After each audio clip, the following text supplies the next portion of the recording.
नमस्कार, मैं रवीश कुमार। सतलुज तो तब भी सेंसर बोर्ड के सामने थी जब 1 जनवरी 2025 को प्रधानमंत्री नरेंद्र मोदी ने इस फिल्म में जसवंत सिंह खालड़ा की भूमिका निभाने वाले दिलजीत दोसांझ से मुलाकात की। दिलजीत को बहुमुखी प्रतिभा का धनी बताया, टैलेंट और ट्रेडिशन का संगम बता रहे थे, संगीत और संस्कृति और उनके साथ बहुत कुछ बातें कर रहे थे। इस शोहरत को पहचाना, और मैं आपके व्यवहार से देखता हूँ, लोगों से सुनता हूँ कभी कभी, तो मुझे लगता है कि आपके माता पिता के संस्कार का हो या गुरु की कृपा का हो, आपने सारी चीज़ों को पचाया है। उस समय भी सेंसर बोर्ड इस फिल्म पर अनगिनत बार कैंचियां चलाने के आदेश दे चुका था और फिल्म का नाम गल्लूगारा यानी नरसंहार से बदलकर पंजाब 95 कर दिया गया।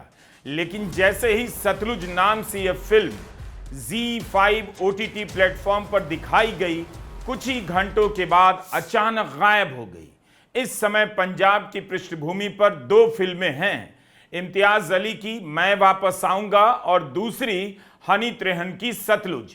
राज्यसभा सांसद प्रोफेसर मनोज कुमार झा ने लिखा है कि मैं वापस आऊंगा ऐसी कल्पना करना चाहती है जिसमें सौहार्द और करुणा के लिए जगह हो, जिसमें ऐसे संबंधों के लिए जगह हो जिन्हें इतिहास चोटिल तो कर सकता है लेकिन कभी खत्म नहीं कर सकता।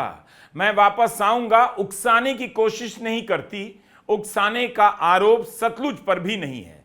फिर भी इसे लेकर जो हवा बनाई जा रही है वही हवा जो अक्सर चुनावों के समय बहाई जाती है। मैं वापस आऊंगा भी हिट फिल्म है, लेकिन इसे गांव-गांव में दिखाने की होड़ नहीं है। यह फिल्म भी विभाजन की स्मृतियों में लिपटे पंजाब की बात करती है। हिट होने के बाद भी इसे लेकर ध्रुवीकरण नहीं, लेकिन सतलुज के ZEE5 चैनल से उतरते ही इसकी बहस ध्रुवीकरण पैदा करने लगी है। हमने प्रधानमंत्री मोदी और दिलजीत दोसांझ की इस मुलाकात का जिक्र पहले इसलिए किया क्योंकि कांग्रेस छोड़कर बीजेपी में आए रमणीत सिंह बिट्टू उनकी सरकार में राज्य मंत्री हैं और उन्होंने सतलुज फिल्म के खिलाफ मोर्चा खोल रखा है। इन्होंने दिलजीत सिंह दोसांझ को इम्पोस्टर बताया है, यानी ढोंगी बहुरूपिया जो लॉस एंजलिस में बैठकर पैसे बना रहा है। पैसे कमाने के लिए दिलजीत दोसांझ ने अमर सिंह चमकीला के घटिया गानों पर फिल्में बनाई, बिट्टू याद दिला रहे हैं। और तो और मोदी सरकार के राज्य मंत्री कह रहे हैं कि जब जसवंत सिंह खालड़ा संघर्ष कर रहे थे तब दिलजीत कहां थे। जसवंत सिंह खालड़ा की हत्या 1995 में कर दी गई थी। दिलजीत का जन्म का साल 1984 है। 11 साल का दिलजीत क्या कर सकता था। रमणीत सिंह बिट्टू भूल गए कि जब जून 2025 में इसी दिलजीत दोसांझ की सरदार 3 आई थी, तब बीजेपी के राष्ट्रीय प्रवक्ता RP सिंह ने दिलजीत को नेशनल एसेट कहा था। अब वही दिलजीत पैसे के लिए कुछ भी करने वाले इम्पोस्टर हो गए। जिस एक्टर से प्रधानमंत्री मिलते हों उसे टैलेंट एंड ट्रेडिशन का संगम बताते हों, अचानक उनके ही राज्य मंत्री बिट्टू क्यों टारगेट कर रहे हैं। पंजाब में अगले साल चुनाव होने हैं। फिल्म के बहाने बहस के इस प्लॉट में सब उलझ गए, लेकिन इस सियासी प्लॉट के राइटर की तलाश की जानी चाहिए। पंजाब की सियासी चर्चाओं में नाम अमित शाह का भी आ रहा है। जी चैनल से अचानक फिल्म गायब कर देने के बाद फिल्म के कंटेंट को लेकर जबरदस्त बहस छिड़ी है। इससे जो हवा बनेगी उस पर नजर तो नेता ही रखेंगे। हमारे पास कोई तथ्य नहीं है, मगर पंजाब में चल रही चर्चाओं में गृह मंत्रालय का नाम आ रहा है। अगर ऐसा है तो अमित शाह की नजर हवा के किस रुख पर हो सकती है। शिरोमणि अकाली दल के सुखबीर सिंह बादल को लग रहा है कि फिल्म को लेकर जो हवा बनाई जा रही है उनके खिलाफ भी जा सकती है, इसीलिए वे फिल्म के साथ दिखाई देने में लगे हैं। लेकिन बीजेपी की नजर उस 13-14% वोट पर है जो अभी भी अकाली दल की तरफ है। अकाली दल के साथ खड़ा उदारवादी तबका और पंजाब का उदारवादी सिख बीजेपी के साथ जाने के लिए तैयार नहीं। इस फिल्म से हवा बनाई जा रही है ताकि उसका इरादा बदल जाए, किसी और तरफ चला जाए जिससे फायदा बीजेपी को हो। पिछले साल तक बीजेपी भी इस फिल्म के जारी होने की बात कर रही थी। खुद राष्ट्रीय प्रवक्ता आरपी सिंह ने सेंसर बोर्ड के अध्यक्ष प्रसून जोशी से कहा कि फिल्म को रिलीज नहीं करना सरदारों का दमन जारी रखने के समान है और अब बीजेपी इस फिल्म का विरोध करने लगी है। अचानक क्या हो गया कि रवनीत सिंह बिट्टू इस फिल्म का विरोध कर रहे हैं? मोदी सरकार के राज्य मंत्री बिट्टू पंजाब के मुख्यमंत्री बेअंत सिंह के पोते हैं, जिनकी बम धमाके में हत्या कर दी गई थी। पहले कांग्रेस में राहुल गांधी के करीबी माने जाते थे, अब कहा जाता है बीजेपी में अमित शाह का साथ मिल रहा है। मुख्यमंत्री बेअंत सिंह के समय पंजाब में उग्रवाद पर काबू पाया गया। उन्हीं के कार्यकाल में केपीएस गिल पंजाब पुलिस के प्रमुख बनाए गए, जिनकी भूमिका को लेकर आज भी गंभीर सवाल उठ रहे हैं। केपीएस गिल को एक धड़ा हीरो बताता है, एक धड़ा खलनायक, एक तीसरा भी है जो पुलिस की ज्यादतियों को स्वीकार करता है, दर्ज होने देना चाहता है कि समाज में इस पर बात हो, पुलिस की क्रूरता की चर्चा हो ताकि पुलिस में सुधार आए। 2024 में रवनीत सिंह बिट्टू लुधियाना से लोकसभा चुनाव हार गए, तब भी प्रधानमंत्री मोदी ने अपने मंत्रिमंडल में शामिल किया और राजस्थान से राज्यसभा का सदस्य बनाया। फिलहाल रेलवे और फूड प्रोसेसिंग मंत्रालय में राज्य मंत्री हैं। पंजाब में विधानसभा चुनाव लड़ने की इच्छा जाहिर कर चुके हैं। दादा पर सवाल उठेगा, बीजेपी में रहकर पोता कैसे बचाव करेगा? मगर मामला पोते से भी आगे का लगता है। फिल्म को लेकर रवनीत सिंह बिट्टू का विरोध नोट किया जाना चाहिए। फिल्म का बचाव करने वालों से पूछ रहे हैं, रवनीत सिंह बिट्टू, क्या आप खालिस्तान के समर्थक हैं? रवनीत सिंह बिट्टू फिल्म दिखाने की मांग करने वालों को खालिस्तान समर्थक क्यों बता रहे हैं? पंजाब बीजेपी के साथ नहीं गया।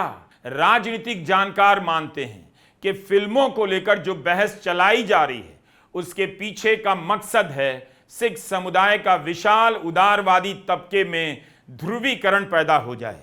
लगातार कोशिश होने से उदारवाद भी सांप्रदायिकता की राह पकड़ लेता है। कई राज्यों में हुआ तो पंजाब में क्यों नहीं होगा? फिल्म के समर्थकों को खालिस्तान का समर्थक बताने की बहस ध्रुवीकरण पैदा करती है और इसका लाभ लेने के लिए दो दल तैयार लगते हैं। बीजेपी के अलावा एक दूसरा भी है, अकाली दल वारिस पंजाब दे। 2024 के चुनाव में इसके 2 सांसद निर्दलीय जीत गए, तब पंजाब के राजनीतिक जानकार हैरान हो गए कि कैसे संभव है। एक सांसद अमृतपाल सिंह असम के डिब्रूगढ़ की जेल में है, जहां बीजेपी की सरकार है। दूसरे सांसद सरबजीत सिंह इंदिरा गांधी की हत्या करने वाले बेअंत सिंह के बेटे हैं। फरवरी 2023 में अजनाला में एक थाने पर भीड़ ने हमला कर अपने साथियों को छुड़ा लिया। उस आरोप में अमृतपाल सिंह जेल में हैं। इनके समर्थक उन्हें भिंडरावाला 2.0 कहते हैं। इनके वकील हैं राजदेव सिंह खालसा। राजदेव सिंह राष्ट्रीय सिख संगत से जुड़े हैं, जिसे आरएसएस की शाखा बताया जाता है। राजदेव सिंह पूर्व सांसद हैं। एक और नाम है दीप सिद्धू। शांतिपूर्वक तरीके से किसान आंदोलन चला रहे थे। अचानक लाल किले पर चढ़ाई होती है और निशान साहिब का झंडा लहराया जाता है। दीप सिद्धू की भूमिका को लेकर सवाल उठने लगे कि इनके तार आखिर किससे जुड़े हैं, और इसी बहाने किसान आंदोलन पर हमला होने लगता है, दमन बढ़ जाता है। इसी दीप सिद्धू ने एक संगठन बनाया था, वारिस पंजाब दे, जो अकाली दल वारिस पंजाब दे नाम से राजनीतिक दल है। अमृतपाल सिंह जिसके नेता हैं। अकाली वारिस पंजाब दे का गठन 14 जनवरी 2025 को हुआ। उसी समय प्रधानमंत्री मोदी दिलजीत सिंह दोसांझ से मिलते हैं, उसे टैलेंट एंड ट्रेडिशन का संगम बताते हैं। सब मिलाकर देखिए, फिल्म से बाहर निकलकर राजनीति को देखिए। अकाली दल वारिस पंजाब दे को कौन मजबूत करना चाहेगा? वही जो चाहेगा कि अकाली दल और कमजोर हो और उग्र दल के अमृतपाल को मजबूत होता देख पंजाब का हिंदू वोटर उसकी तरफ गोलबंद हो जाए। इस राजनीति के केंद्र में है असुरक्षा। असुरक्षा होती नहीं, पैदा की जाती है। तो इस आग से कौन खेल रहा है और उसके पहले धुआं कौन फैला रहा है? फिल्म की बहस ने सभी को बेचैन कर दिया है। सब इस समय देखना चाहते हैं कि पंजाब की यह बहस अगले साल होने वाले विधानसभा चुनाव तक किस तरफ जाती है। इस समय जो मिजाज बनेगा उस पर किस तरह की अगले साल तक खेती की जाएगी। हाशिए पर जा चुके इसके नेता सुखबीर सिंह बादल ने पार्टी के नेताओं कार्यकर्ताओं को आदेश दिया है कि पूरे पंजाब में सतलुज की स्क्रीनिंग कराई जाए, ताकि आज की पीढ़ी को पता चले कि उस समय की बर्बर कांग्रेस सरकारों ने भाई जसवंत सिंह खालड़ा और हजारों मासूम सिख नौजवानों का किस तरह दमन किया। शिरोमणि अकाली दल इस अन्याय को चुपचाप नहीं देखेगा। इस तूफानी बहस में चल रही नाव पर अकाली दल सवार होना चाहता है, मगर ऐसे आरोपों से उसे बीच मझधार में उतार देने की कोशिश हो रही है जो परमजीत सिंह खालड़ा लगा रही हैं। जसवंत सिंह खालड़ा जिन पर यह फिल्म बनी है, उनकी पत्नी परमजीत कौर खालड़ा ने आरोप लगाया है कि जसवंत की हत्या करने वाले अफसरों को अकाली सरकार में तरक्की दी गई। 1999 में परमजीत कौर खालड़ा ने सर्वहिंद शिरोमणि अकाली दल की टिकट से चुनाव लड़ा। यह पार्टी बादल की शिरोमणि अकाली दल से अलग होने के बाद बनी थी। 2019 में आम आदमी पार्टी से अलग हुए सुखपाल सिंह खैरा की पार्टी पंजाब एकता पार्टी से चुनाव लड़ी। तब इनके सामने शिरोमणि अकाली दल की बीबी जागीर कौर ने चुनाव लड़ा था। फिल्म पर घोषित तौर पर बैन नहीं लगा है, बस फिल्म जिस OTT पर दिखाई जा रही थी 2 दिन के भीतर उतार ली गई। लेकिन गांव में तो दिखाई जा रही है, गुरुद्वारे में भी दिखाई जा रही है। गुरुद्वारों में फिल्म दिखाने का क्या मकसद हो सकता है? कौन यह सब होने दे रहा है? जो ताकत एक OTT चैनल से फिल्म को गायब कर सकती है, वो ताकत गांव-गांव में फिल्म की स्क्रीनिंग नहीं रोक पा रही। इस बात को वही नहीं समझ सकते जिन्होंने 2014 के बाद से सोचना छोड़ दिया। यह फिल्म थिएटर में होती तो शायद गांव-गांव के लोग देखने नहीं जाते, मगर OTT से उतारने के बाद इसे घर घर पहुंचा दिया गया है। थोड़ा समझिए, ये पॉलिटिक्स की मार्केटिंग स्ट्रेटजी है।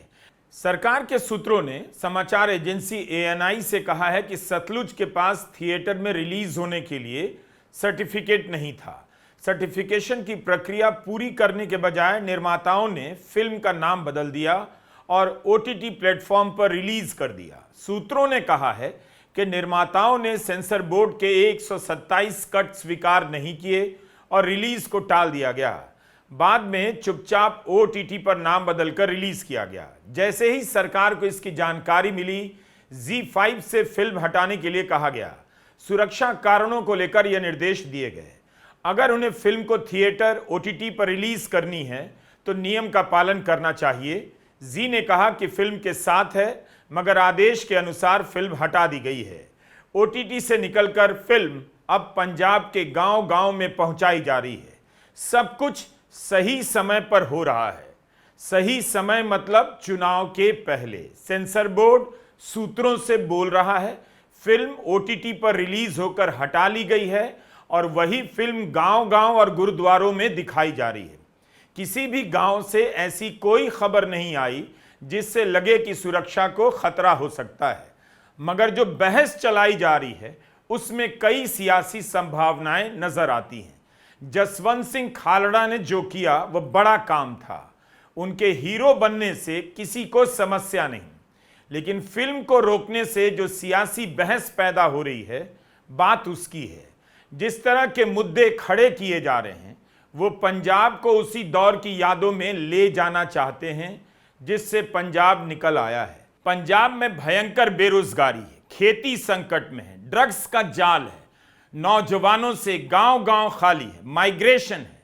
पंजाब के लड़के अपराध की दुनिया में धकेले जा रहे हैं। एक दिन पहले अमेरिका से यही तो खबर आई कि पंजाब की पृष्ठभूमि से जुड़े 2 गैंगस्टर जो भारत की जेलों में बंद हैं, दुनिया भर के अलग अलग देशों में अपना नेटवर्क चला रहे हैं और पंजाब के लोगों को धमका रहे हैं कि उनके जो रिश्तेदार अमेरिका में हैं उनसे फिरौती मांगकर इन्हें दी जाए। अमेरिका के राष्ट्रपति ट्रंप अवैध माइग्रेशन के आरोपी पंजाबी युवाओं को भी हथकड़ियां और बेड़ियां पहनाकर भारत भेज रहे हैं। राजनीति इन सबको मुद्दा नहीं बनाना चाहती, फिल्मों के जरिए भावुकता की तलाश में है। पंजाब में इस समय कौन रहता है? इस फिल्म को देखने वाले कौन हैं? वही जिनकी स्मृतियों में उग्रवाद का दौर और उस समय की क्रूरताओं के किस्से आज भी जिंदा हैं। टारगेट ऑडियंस पंजाब के प्रौढ़ और बुजुर्ग मतदाता हैं। रही बात फिल्म की, तो विदेशों में चले गए पंजाब के युवा आराम से इस फिल्म को देख रहे हैं। उन तक बात पहुंच गई और उनके जरिए बात पंजाब में पहुंच रही है। फिल्म को लेकर इतना तूफान नहीं मचता अगर इसे ओटीटी से नहीं हटाया जाता, क्योंकि हाल के दिनों में इस तरह की कई राजनीतिक फिल्में पिट गईं। दर्शकों का ट्रेंड पलट गया है। सतलुज फिल्म के कंटेंट में ऐसा कुछ भी नहीं। जिन्होंने देखा है वही कह रहे हैं कि उन्हें हैरानी है कि इस फिल्म में ऐसा है क्या कि इसे अचानक एक चैनल से उतार दिया गया और बहस इतनी गर्मा गई। दिलजीत सिंह दोसांझ अपने इंस्टाग्राम लाइव स्ट्रीम में बोल रहे हैं, मुझे लगा था सोमवार सुबह फिल्म हटाई जाएगी, लेकिन रविवार को ही हटा दी गई। हमने फिल्म के रिलीज का प्रचार नहीं किया, वरना रिलीज नहीं होती। अब हट गई है तो सब इस फिल्म को शेयर करो। मुझे तसल्ली है फिल्म लोगों तक पहुंच गई। Can anyone share genuine movie link? ਕਰ ਦਿਓ ਜੀ ਇਹਨਾਂ ਨਾਲ ਜੈਨੂਇਨ ਮੂਵੀ ਲਿੰਕ ਸ਼ੇਅਰ ਕਰ ਦਿਓ ਪਲੀਜ਼, ਜੇ ਕਿਸੇ ਕੋ ਹੈ ਤਾਂ। ਤੇ ਜਿਹੜੀ ਗੱਲ ਦਾ ਮੈਨੂੰ ਸ਼ੁੱਕਰਵਾਰ ਨੂੰ ਹੀ ਪਤਾ ਸੀ ਵੀ ਸ਼ਾਇਦ ਇਦਾਂ ਹੋ ਸਕਦੀ ਹੈ, ਜਿਹੜੀ ਗੱਲ ਮੇਰੇ ਆਲਰੇਡੀ ਦਿਮਾਗ 'ਚ ਸੀ, ਤਾਂ ਕੋਈ ਸ਼ੌਕ ਵਾਲੀ ਗੱਲ ਨਹੀਂ। ਜਿਹੜਾ ਲੱਗਦਾ ਹੀ ਸੀ ਵੀ ਯੈਸ, ਮੈਨੂੰ ਲੱਗਦਾ ਸੀ ਵੀ ਮੰਡੇ ਜਦੋਂ ਦਫ਼ਤਰ ਖੁੱਲਣਗੇ ਉਦੋਂ ਸ਼ਾਇਦ ਜਿਹੜੀ ਆ ਫਿਲਮ ਬੈਨ ਕੀਤੀ ਜਾਊਗੀ, ਪਰ ਸੰਡੇ ਸ਼ਾਮ ਨੂੰ ਹੀ ਹੋ ਜੂਗੀ ਇਹਦਾ ਕੋਈ ਆਈਡੀਆ ਨਹੀਂ ਸੀ। ਪਰ ਇੰਨਾ ਕੁ ਮੈਨੂੰ ਸੀਗਾ, ਇਸ ਕਰਕੇ ਮੈਂ ਸ਼ਾਇਦ ਇਹ ਗੱਲ ਕੱਲ ਕਰ ਵੀ ਦਿੱਤੀ ਸੀ। ਇਹ ਡੇ 1 ਤੋਂ ਹੀ ਸੀਗਾ, ਇਸੇ ਕਰਕੇ ਫਿਲਮ ਦੀ ਪ੍ਰਮੋਸ਼ਨ ਵੀ ਨਹੀਂ ਕਰ ਸਕੇ, ਇਸੇ ਕਰਕੇ ਬਿਨਾਂ ਦੱਸੇ ਕਿਸੇ ਨੂੰ ਫਿਲਮ ਨੂੰ ਰਿਲੀਜ਼ ਕੀਤਾ। ਜੇ ਦੱਸ ਕੇ ਰਿਲੀਜ਼ ਕਰਦੇ 2 ਦਿਨ ਪਹਿਲਾਂ ਪ੍ਰਮੋਟ ਕਰਦੇ ਫਿਰ ਨਹੀਂ ਸੀ ਲੱਗਣੀ। ਪਰ ਹੁਣ ਮੈਨੂੰ ਇਸ ਗੱਲ ਦੀ ਤਸੱਲੀ ਹੈ ਕਿ ਫਿਲਮ ਜਿਹੜੀ ਉਹ ਘਰ ਘਰ ਪਹੁੰਚ ਚੁੱਕੀ ਹੈ। ਤੁਹਾਡੇ ਕੋਲ ਆ ਫਿਲਮ, ਲੋਕਾਂ ਨੇ ਫਿਲਮ ਡਾਊਨਲੋਡ ਵੀ ਕਰ ਲਈ ਹੈ ਤੇ ਅੱਜ ਜਿਹੜੇ ਹੁਣ ਨਵਾਂ ਯੂਥ ਆ ਉਹ ਫਿਲਮ ਦੀ ਗੱਲ ਵੀ ਕਰ ਰਿਹਾ। ਔਰ ਮੈਂ ਇੱਕ ਵੀਡੀਓ ਦੇਖੀ, ਬਹੁਤ ਹੀ ਪਿਆਰੀ ਵੀਡੀਓ, ਕੱਲ ਮੈਂ ਅੱਜ ਸਵੇਰੇ ਉੱਠ ਕੇ ਦੇਖੀ ਕਿ ਗੁਰਦੁਆਰਾ ਸਾਹਿਬ ਦੇ ਵਿੱਚ ਫਿਲਮ ਨੂੰ ਦਿਖਾਇਆ ਵੀ ਜਾ ਰਿਹਾ। ਸੋ ਹੁਣ ਮੈਨੂੰ ਇਸ ਗੱਲ ਦੀ ਤਸੱਲੀ ਹੈ ਕਿ ਫਿਲਮ ਤੁਹਾਡੇ ਤੱਕ ਪਹੁੰਚ ਗਈ ਹੈ। ਜਿੰਨਾ ਕੰਮ ਸਾਰਿਆਂ ਨੇ ਮਿਹਨਤ ਜਿਹੜੀ ਕੀਤੀ ਸੀ ਉਹਨਾਂ ਦਾ, ਉਹ ਸਾਰੀ ਦੀ ਮਿਹਨਤ ਦਾ ਤੁਹਾਡੇ ਤੱਕ ਪਹੁੰਚਣਾ ਬਹੁਤ ਜ਼ਰੂਰੀ ਸੀ ਤੇ ਉਹ ਤੁਹਾਡੇ ਤੱਕ ਪਹੁੰਚ ਚੁੱਕੀ ਹੈ। क्या वहीं तक हो रहा है जहां तक दिलजीत दोसांझ चाहते हैं, या फिर सियासत जहां तक चाहती है वहां तक होने लगा है? चुनाव के समय ऐसी फिल्मों का आना संयोग नहीं है। 2024 के लोकसभा चुनाव से 1 साल पहले केरला स्टोरी आई। बंगाल विधानसभा चुनाव से 7 महीने पहले पिछले साल बंगाल फाइल्स आई। मार्च 2022 में यूपी के चुनाव से 8 महीने पहले कश्मीर फाइल्स आई। इन फिल्मों को प्रमोट करने के लिए बीजेपी ने ताकत लगा दी। मंत्री मुख्यमंत्री फिल्म देखने गए, व्हाट्सएप ग्रुप से अभियान चलाया गया कि फिल्म देखिए, हाउसिंग सोसाइटी के सारे लोग लग गए। लेकिन पिछले साल तक सतलुज को रिलीज करने की मांग करने वाली बीजेपी इस फिल्म के विरोध में क्यों खड़ी है? क्या इसीलिए कि आधा अधूरा सच है? The Bengal files, Kashmir files, Kerala story, the Taj story, Sabarmati report जैसी फिल्में क्या तथ्यों से भरी पड़ी थी? साबरमती रिपोर्ट की स्क्रीनिंग तो संसद में कराई गई और प्रधानमंत्री नरेंद्र मोदी के साथ उनका पूरा मंत्रिमंडल मौजूद था। खुद प्रधानमंत्री नरेंद्र मोदी अपनी रैलियों में इन फिल्मों का प्रचार करने लगे थे। मैंने सुना है शायद इसी हफ्ते ये 370 को लेकर के कोई फिल्म आने वाली है। मुझे लगता है आपका जय जयकार होने वाला है पूरे देश में। मुझे पता नहीं है फिल्म कैसी है, मैंने कल ही कहीं किसी टीवी पे सुना कि ऐसी कोई 370 पे फिल्म आ रही है। अच्छा है, लोगों को सही जानकारी मिलने में काम आएगी। ये कांग्रेस वाले, ये यूडीएफ वाले, वो एलडीएफ वाले, हर चीज में झूठ बोलना ये जैसे उनका स्वभाव बन गया है। केरलम फाइल्स आई फिल्म तो भी बोलने लगे सब झूठ है। कश्मीर फाइल आई तो बोलने लगे सब झूठ है। धुरंधर फिल्म आई तो बोलने लगे झूठ है। कुछ भी करो बता देना, झूठ फैला देना। 17 जुलाई को प्रधानमंत्री नरेंद्र मोदी पंजाब के दौरे पर हैं। तभी पता चलेगा कि इस फिल्म को लेकर किस तरफ इशारा करते हैं। फिल्मों से बहस पैदा होती है, दिखाकर भी और रोक कर भी। फिल्म रोकने की बदनामी से बीजेपी को खास नुकसान नहीं होगा, लेकिन फिल्म को लेकर जो माहौल बन जाएगा उसका लाभ बीजेपी तक जरूर पहुंच सकता है। इसीलिए मुद्दा बैन नहीं है, मुद्दा है फिल्म को लेकर होने वाली सियासी बहस। पंजाब स्मृतियों की तिजोरी में बंद है, मन करे तो विभाजन का खोल दो, मन करे तो सिख विरोधी नरसंहार का, और मन करे तो मानवाधिकार का दरवाजा। जख्मों को भरने का कोई मलहम लेकर नहीं आता, जिसे देखो घाव कुरेदने में लगा हुआ है। आरवाइड एक यूट्यूब चैनल है पंजाबी भाषा का, पत्रकार देवेंद्र पाल सिंह इसे कंडक्ट कर रहे हैं। फिल्म को लेकर बहस हो रही है और बहस के दौरान प्रोफेसर हरमिंदर सिंह भट्टी ने जो कहा है पंजाबी भाषा में, मगर हिंदी अनुवाद के साथ आप उन बातों को यहां समझ सकते हैं।